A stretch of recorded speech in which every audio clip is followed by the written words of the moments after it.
सर्वात मोठी बातमी धाराशिव लोकसभा मतदारसंघातील कार्यकर्ते पदाधिकाऱ्यांशी जवळपास 4 तासांची चर्चा करून निर्णयाप्रत आल्याचे ओमराजे निंबाळकर यांनी सांगितले।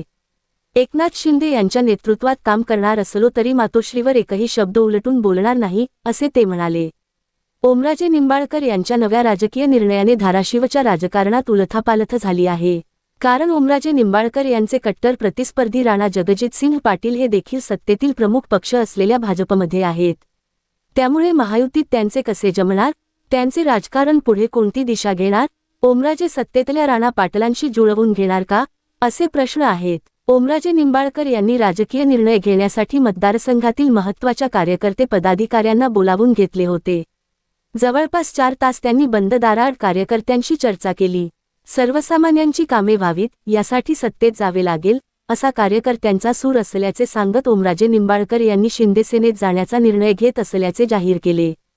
पण शिंदेसेनेत प्रवेश करताना त्यांनी प्रामुख्याने 2 कारणे दिली।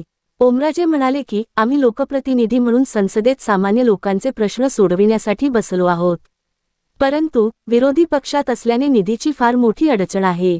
मतदारसंघात ट्रान्सफॉर्मर बसविण्यासाठी सुद्धा आम्हाला प्रचंड अडचणी येत होत्या। हक्काचा निधी मिळत नसल्याने विकासकामे पूर्णपणे ठप्प झाली होती।